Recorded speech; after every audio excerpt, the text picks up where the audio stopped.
Hello everyone, Kumal Sharma this side, and here I welcome you all at your own Gargi classes, a place where you can easily get all the informations relevant to your competitive exams. So आज का जो अपना lecture होगा वो related होगा with another tragedy bye Christopher Marlowe. जैसे कि Christopher Marlowe और उसकी ट्रेजेडीज़ के बारे में अभी अपना डिस्कशन चल रहा है for your NTA net English literature. तो क्रिस्टोफर मार्लोव की बायोग्राफी प्लस उसके जो भी ट्रेजेडीज़ हैं, early tragedies before the massacre at Paris, अगर वो वीडियोज़ आपने अभी तक नहीं देखे हैं तो डिस्क्रिप्शन बॉक्स में लिंक दे रखा है पर्टिकुलर प्लेलिस्ट का, आपको उस पर क्लिक करना है। जो भी अर्ली वीडियोज़ है वो आपके सामने होंगे, आपको सारे वीडियोज़ प्रॉपर तरीके से देखने हैं और फिर ये पर्टिकुलर वीडियो के साथ मूव होना है। तो आज की जो अपनी ट्रेजेडी होगी बाय क्रिस्टोफर मार्लोव वो है the massacre at Paris. So the massacre at Paris ये रियल इंसिडेंट पे ही बेसिस है, जो कि फ्रांस में कंटेम्प्रेरी हिस्ट्री इन फ्रांस में जो भी इशूज़ हुए थे बिटवीन द कैथोलिक्स एंड ह्यूजनेट्स, तो उन दोनों की कॉन्फ्लिक्ट्स के बारे में यहाँ पे बताया था। ठीक है, तो क्रिस्टोफर मार्लोव ने ये ट्रेजेडी लिखी थी the massacre at Paris, which is all dependent upon the real incident in France. So आइए देखते हैं exactly the massacre at Paris जो ट्रेजेडी है उसमें क्या क्या है। The Massacre at Paris is an Elizabethan play by the English dramatist Christopher Marlowe in 1593। तो 1593 की ये ट्रेजेडी, ये ट्रैजिक ड्रामा लिखा हुआ है क्रिस्टोफर मार्लोव का। तो इसका नाम क्या है? The massacre at Paris. This play concerned the Saint Bartholomew's Day Massacre, which took place in Paris in 1572। 1572 में पेरिस में एक सेंट बार्थोलोम्यूज डे मैसेकर, ये इस नाम से एक पर्टिकुलर बहुत बड़ा एक क्यॉज हुआ था बिटवीन द ह्यूजनेट्स एंड कैथोलिक्स, जहाँ पे कैथोलिक्स जो रिलीजियस लोग थे उन्होंने ह्यूजनेट्स को एग्जैक्टली एग्जीक्यूट किया था, उनका मर्डर किया था। तो उसी से रेलेवेंट ही पर्टिकुलर प्ले है, और वो जो पर्टिकुलर इंसिडेंट हुआ था वो हुआ था 1572 में, जैसे कि यहाँ पे मेंशन्ड है। सो अब ट्रेजेडी के बारे में जानते हैं एग्जैक्टली ट्रेजेडी में क्या है। The play begins in Paris at the wedding of Henry of Navarre, a Huguenot noble, to Margaret of Valois, sister to Catholic king. अब एग्जैक्टली क्या होता है? There are two personalities here. एक होता है Henry of Navarre. Henry of Navarre जो कि एक ह्यूजेनेट नॉवल है, उसकी शादी किससे हो रही होती है? Margaret of Valois. Margaret of Valois कौन है? सिस्टर है कैथोलिक किंग की। मतलब there is a Catholic king जिसकी सिस्टर का नाम है मार्गरेट ऑफ वेलोइस, और दूसरी तरफ कौन रहे? Henry of Navarre. Henry of noir एक ह्यूजेनेट नॉबल है। तो दोनों के बीच में ह्यूजेनेट नॉबल प्लस जो कैथोलिक किंग थी उसकी जो सिस्टर थी उसकी शादी, उन दोनों की शादी एक तरीके से फाइनलाइज ही हुई थी। मतलब they both are about to get marry with each other. It is immediately clear that the queen mother Catherine de Medici has violent intention towards Navarre. अब ये जब प्ले शुरू होता है तब ये चीज़ एक्चुअली क्लियर होती है, ये इंटेंशंस क्लियर होते हैं। जो क्वीन मदर है मतलब उस जो sister to the Catholic king, जो कैथोलिक किंग होता है उसकी जो वाइफ होती है, उसका ये intentions actually on one side clear होते हैं कि किस तरीके से जो नवार्स हैं उनके अगेंस्ट में उसकी जो क्रूअल जो वायलेंट फीलिंग्स थी उनके बारे में प्ले में शुरू में ही पता लगने लग जाता है, हिंट मिलने लग जाते हैं। So the Huguenots have a deep distrust of Catholics. On a one side एक Huguenot novel Henry of Navarre जो है वो मार्गरेट ऑफ वेलोइस जो कि sister to the Catholic king है, तो उन दोनों की एक तरफ तो शादी फाइनलाइज होती है कि दोनों जो रिलीजन हैं, जो नवार है प्लस जो ह्यूजेनेट्स और कैथोलिक्स के बीच में एक म्यूचुअलिटी इस्टेब्लिश करने का एक तरीका ढूंढा जा रहा है। But on very other side जो क्वीन मदर है who is the Catherine de Medici, उसके वायलेंट इंटेंशंस होते हैं towards Navarre. The Huguenots have deep distrust of the Catholics। जो ह्यूजेनेट्स होते हैं उनको कैथोलिक्स पे बिल्कुल बिलीफ नहीं होता है। Who are under the leadership of Duke of Guise. तो जो कैथोलिक जो पीपल थे उनका लीडर कौन था? The Duke of guys. The Duke of guys exactly एक बहुत ही श्रूड पर्सनालिटी है, बहुत ही श्रूड कैरेक्टर है, जो कि हमेशा उससे उसके जो इंटेंशंस होते हैं टुवर्ड्स द ह्यूजेनेट्स वो वायलेंट इंटेंशंस होते हैं, और वो हमेशा से यही चाहता था कि भाई मुझे तो ह्यूजेनिट्स को completely from the very root यहाँ से ख़त्म करना है। तो इस तरीके से जो लीडर था उनका, कैथोलिक्स का जो लीडर था द ड्यूक ऑफ गाइज, उसकी वजह से ह्यूजेनिट्स जो लोग थे उनको कैथोलिक्स पे बिल्कुल भी ट्रस्ट नहीं था। Who quickly makes it clear he intends to murder the Queen of Navarre and one of her admirals. और जो ह्यूजेनिट्स थे उनको ऑन अ वेरी साइड बहुत जल्दी ये पता चल चुका था कि जो ड्यूक ऑफ गाइस जो है वो जल्दी ही क्वीन ऑफ नवार है उनका मर्डर करने जा रहा है और उनका जो पर्सनल एडमिरल है वो उसको भी मार देगा। तो इस तरीके से एक तरफ तो जो हेनरी ऑफ नवार और प्लस मार्गरेट ऑफ वैलोइस, इन दोनों के बीच में शादी की प्रिपरेशन चल रही है। दूसरी तरफ जो ड्यूक ऑफ गाइस है, जो कैथोलिक्स का जो लीडर होता है, एग्जैक्टली ड्यूक होता है, तो उसके वायलेंट इंटेंशंस की वजह से उन कैथोलिक्स और ह्यूजेनिट्स के बीच में क्योस क्रिएट होने वाला था। तो आइए अब देखते हैं क्या होता है। Guise's plot is executed quickly, with the Queen of Navarre receiving poison gloves and her admiral being shot by a sniper as he helps carry the Queen of Navarre's body. अब जो Queen of Navarre है उसका murder हो जाता है और उनका जो एडमिरल है, Queen of Navarre का जो एडमिरल है, उसको भी स्नीपर से शूट करने की कोशिश करी जाती है, लेकिन वो मरता नहीं है। क्वीन की है वो डेथ हो जाती है। The admiral does not die but is instead gravely injured. जो एडमिरल होता है क्वीन का वो इंजर्ड हो जाता है, मरता नहीं है उस स्नीपर शूट से। The royal family and the Guise faction leader begin to plot a massacre while Charles, the king of France, visits the wounded admiral. अब क्या होता है, on a very one side जो कैथोलिक्स जो लोग होते हैं वो एक प्लॉट क्रिएट करना शुरू करते हैं अगेंस्ट द ह्यूजेनिट्स के अगेंस्ट में प्लॉट क्रिएट करने की कोशिश करते हैं, मैसेकर प्लॉट करने की। और जो चार्ल्स होता है जो कि किंग होता है फ्रांस का, वो दूसरी तरफ किससे मिलने जाता है, उस एडमिरल से मिलने जाता है जो कि क्वीन ऑफ जो नवार थी उसका एडमिरल था। ठीक है, तो उस तरीके से रिलीजियस कॉन्फ्लिक्ट्स को यहाँ पे रिप्रेजेंट किया गया, religious conflicts between the Huguenots and the Catholics.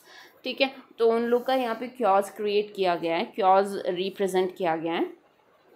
The admiral is soon murdered in his bed by the Guise nobles and the massacre spreads throughout Paris. अब क्या होता है, जो एडमिरल है उसका मर्डर करा दिया जाता है by the guises noble. Guys कौन होता है, लीडर होता है कैथोलिक्स का। एंड जो मैसेकर है कि जो कैथोलिक्स जो लोग हैं वो ह्यूजेनिट्स को कंटिन्यू बैक टू बैक उनका मर्डर किए जा रहे थे, तो ये जो मैसेकर है वो थ्रू आउट यूरोप स्प्रेड होता जा रहा था। और जो किंग चार्ल्स जो किंग है फ्रांस का वो कुछ नहीं कर पा रहा था। Henry of noir is held inside the palace. अब जो हेनरी ऑफ नवार है उसे पैलेस महल के अंदर ही रखा जाता है, उन्हें बाहर नहीं निकलने दिया जाता। The marriage between himself and the Catholic princess proving to have been useless. और वो यही सोचता है, एग्जैक्टली यही रिप्रेजेंट होता है यहाँ पे कि जिस इंटेंशन के साथ किंग जो हेनरी ऑफ नवार है उसने शादी की थी with the princess of with the princess, तो वो जो उनके बीच में एक म्यूचुअलिटी क्रिएट होने वाली थी, जिस इंटेंशन के साथ हेनरी ने शादी करी थी, वो इंटेंशन तो अब कहीं का ख़त्म हो चुका था और उनकी जो शादी है वो भी यूजलेस प्रूव हो रही थी क्योंकि मैसेकर जो था वो थ्रू आउट पेरिस फैल चुका था। अब क्या होता है, the massacre led by guys and his close compatriots calls for the blood of Huguenots, especially any Huguenot who have close ties to the Navarre. अब जो कैथोलिक्स जो लोग थे, जो गाइस था, जो ड्यूक ऑफ गाइस था जो कि लीडर था कैथोलिक्स का, और उसके जो कंपेनियंस थे, क्लोज फ्रेंड्स थे, वो सारे के सारे उन्होंने मर्डर्स करना शुरू कर दिया था ह्यूजेनिट्स का। और स्पेशली उन ह्यूजेनिट्स को मारा जा रहा था जो कि किंग ऑफ नवार या जो नवार जो टेरिटरी थी उसके नियर बाय थे, उससे क्लोजेस्ट थे। The massacre is considered successful and the queen mother calls her son back from abroad to be crowned Henry III of the France. अब क्या था कि जब ये मैसेकर सक्सेसफुल होने लगा, जब ह्यूजेनिट्स मरने लगे और जो किंग का जो पावर था अपॉन द चार्ल्स जो किंग था और जो कि ह्यूजेनिट्स की साइड था ऑन अ वेरी पॉइंट, तो अब उसकी जो थ्रॉन की जो पावर थी वो कम होती नज़र आ रही थी। तो अब जो क्वीन है, जो क्वीन मदर है, द क्वीन ऑफ कैथोलिक्स, वो क्या करती है, अपने बेटे को बुलाती है जो कि हेनरी III ऑफ फ्रांस जिसको वो थ्रोन सौंपना चाह रही है, ठीक है। He is welcome and fetid by his mother who makes it clear to those in court that she is still the real power behind the throne and that she makes all the decisions। और वो इससे ये proof कर देती है कि she has the only power, उसी के पास पावर है, और जो थ्रोन पे बैठा है जो किंग, उसके बिहाइंड में जो भी डिसीजंस लिए जाते हैं, स्ट्रॉन्ग डिसीजंस लिए जाते हैं, वो सिर्फ उस क्वीन मदर की ही परमिशन से लिए जाते हैं। इस तरीके से वो अपने बेटे को भी वापस बुला लेती है, हेनरी थर्ड को, जिसको वो फ्यूचर किंग जो किंगशिप है, जो अथॉरिटी है, जो थ्रोन है, वो सौंपने की कोशिश करती है, ठीक है। इस तरीके से ये प्ले आगे मूव होता है। Navarre is able to escape during this time and return to his home territory. He discovers Guise is raising an army to come after him. अब क्या होता है, जो नवार होता है वो अपनी टेरिटरी की तरफ वापस भाग जाता है, वापस चला जाता है, क्योंकि उसे लगता है कि वहाँ पे फ्रांस में रुक के अब कोई भी फ़ायदा नहीं है, कोई बेनिफिट नहीं है, तो वो वापस अपने टेरिटरी में चला जाता है। और उसे पता चलता है कि जो गाइज है और उसके जो कंपेनियंस हैं वो उस पर अटैक करने वाले, उसके टेरिटरी पे अटैक करने वाले हैं। Navarre immediately raises his own army and sends them to meet the French army before they reach his homeland। अब क्या होता है, जो नवार की जो आर्मी है वो उसको वो तैयार करता है लड़ाई के लिए, और वो उधर मूव हो जाते हैं, लड़ने के लिए मूव हो जाते हैं। Noir soon receives and that they have achieved decisive victory against the French. अब थोड़े टाइम बाद में नवार को पता चलता है कि वो लोग उस वॉर को जीत चुके हैं। तो इस तरीके से उन्होंने फ्रांस को एक पॉइंट पे हरा दिया था, ठीक है, जो भी कैथोलिक्स थे उनको। अब आगे देखते हैं क्या होता है। Guise is angered by his defeat and Henry third is ready to be done with Guise entirely. अब क्या होता है, जो गाइस होता है उसको बहुत ज़्यादा गुस्सा आता है जब उसे पता चलता है कि वो नवार जो आर्मी है उससे हार चुकी है, उसकी आर्मी। और दूसरी तरफ जो हेनरी थर्ड है, जिसको क्वीन मदर ने अपने ही बेटे को जिस थ्रोन संभलवाया था, तो अब जो हेनरी थर्ड है वो he was just up with guys, और वो उसको अब अपने रास्ते से हटाना चाह रहा है, क्योंकि वो बहुत ज़्यादा रिलीजियस क्योस क्रिएट करने का एक रीज़न बन रहा था। Word of this plan reaches not only guys who begins to plan a counter attack, but also Navarre, who sends word to guys that he would like to join forces against the king of France। अब क्या होता है, जो guys है उसको ये पता चलता है कि जो किंग ऑफ फ्रांस है, जो हेनरी थर्ड है, वो क्या करना चाहता है, गाइस को उसके रास्ते से हटाना चाहता है। तो वो उसके अगेंस्ट में प्लॉट क्रिएट कर रहा है हेनरी थर्ड गाइस को अगेंस्ट में। तो गाइस को जब ये बात पता चलती है, ही अगेन बिकेम एनरेज्ड, वो एनरेज्ड हो जाता है। बट उसे ही नहीं बल्कि जो हेनरी ऑफ नवार है उसे भी इस चीज़ का पता लग जाता है कि किस तरीके से हेनरी थर्ड जो है वो गाइस के अगेंस्ट में खड़ा हुआ है। तो वो सिचुएशन का फ़ायदा उठाने के लिए क्या करता है, वो जो हेनरी ऑफ नवार है वो गाइस को एक लेटर भेजता है, और वो बोलता है कि मैं तुम्हारे साथ समझौता करना चाहता हूँ, और अपन दोनों मिलके जो फ्रांस की जो आर्मी है, किंग ऑफ फ्रांस है, उस पर काउंटर अटैक करेंगे। तो इस तरीके से वो कोशिश करता है कि गाइस किसी भी तरीके से मेरे साइड आ जाए। But before the two can combine their forces, Henry third convinces Guise to attend the royal court at Blois. अब क्या होता है, इससे पहले कि जो गाइस की आर्मी और हेनरी ऑफ नवार की आर्मी मिल पाती, जो हेनरी थर्ड है वो उसको कन्विंस कर लेता है कि तुम मेरे साथ रॉयल कोर्ट चलो और अटेंड करो, वहाँ पे कोर्ट को अटेंड करो। तो वो एग्री हो जाता है, वो उसके साथ चला जाता है।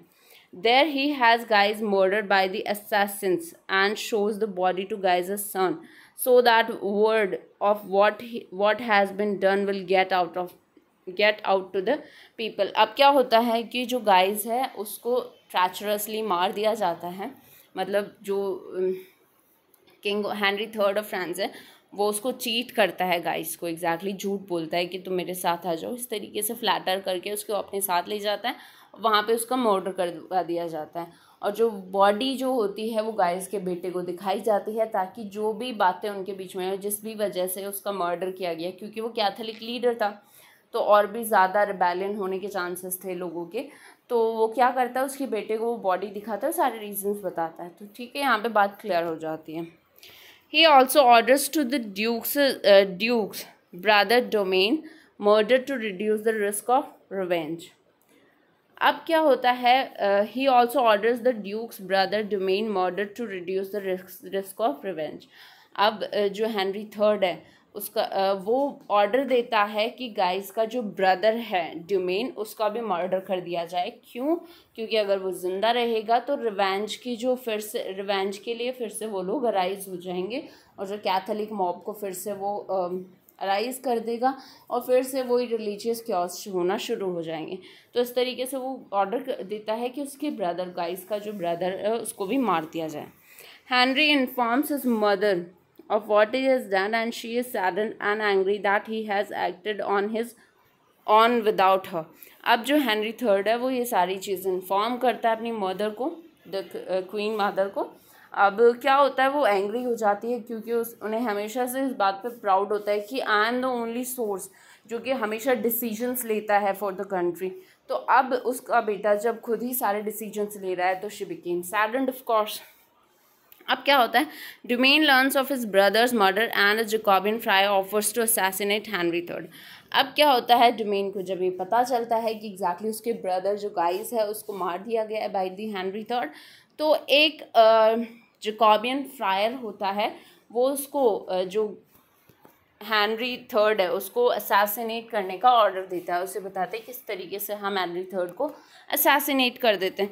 तो इस तरीके से हेनरी थर्ड प्लॉट क्रिएट करता है against the brother of Guise Dumaine, और यहाँ पे ड्यूमेन प्लॉट क्रिएट करता है along with Jacobin friar to murder Henry third. ठीक है, लेकिन अब एग्जैक्टली देखते हैं कि हेनरी थर्ड मारा जाता है या फिर ड्यूमेन मारा जाता है। The two kings of France and Navarre joined forces against the Catholic League in Paris। अब क्या होता है, जो दोनों किंग्स हैं, king of France Henry third and another king of noir, ठीक है, तो ये दोनों क्या करते हैं, अपनी फोर्सेस को ज्वाइन कर लेते हैं, ये दोनों फ्रेंड्स बन जाते हैं। And the pretending to deliver a letter the friar stabs Henry third और kills the friar in the struggle. अब क्या होता है बाद में कि जो फ्रायर है, जो जैकोबियन फ्रायर है, वो हेनरी थर्ड को मार देता है और हेनरी थर्ड रिवर्ट में क्या करता है, उस फ्रायर को स्टैब कर देता है। तो इस तरीके से फ्रायर, जैकोबियन फ्रायर का भी मर्डर हो गया है और हेनरी थर्ड का भी मर्डर हो गया है। Later on, when it becomes clear that the king will not survive, he names Navarre as heir to the French throne। अब क्या होता है, बाद में मरते वक्त जो हेनरी थर्ड होता है वो किंग ऑफ नवार को बना देता है किंग ऑफ फ्रांस। तो अब हेनरी ऑफ नवार क्या बन चुका है, Henry fourth of France। So the play ends with Navarre, now Henry IV, wooing yet more revenge on the Catholic League। और हेनरी फोर्थ जब हेनरी ऑफ नवार बन जाता है हेनरी फोर्थ ऑफ फ्रांस, तो वो फिर से वू करता है, वो शपथ लेता है to take revenge against the Catholic League. तो इस तरीके से रिलीजियस कॉन्फ्लिक्ट्स को यहाँ पे बताया गया है between the Catholics and the Huguenots. So this is all about the tragedy the massacre at Paris, जो कि एक रियल इंसिडेंट पे डिपेंडेंट है। और वो इंसिडेंट कब हुआ था, इन 1572, जिसको जाना जाता है the Saint Bartholomew's day of massacre. ठीक है, so this is all about the tragedy. अगर आपको इस ट्रेजेडी से रेलेवेंट कोई भी इशू है तो आप कमेंट्स के थ्रू पूछ सकते हैं। सब्सक्राइब करना ना भूलें चैनल को, लाइक करें वीडियो को और ज़्यादा से ज़्यादा देखें वीडियोस को। प्लस आप बेल आइकन को प्रेस करना ना भूलें ताकि जो भी अपकमिंग वीडियोस है उसकी अपडेशंस आपको प्रॉपर टाइम टू टाइम मिलती रहे। And one more thing, don't forget to follow us upon Facebook, Instagram and upon Telegram. So thank you so much for watching this video.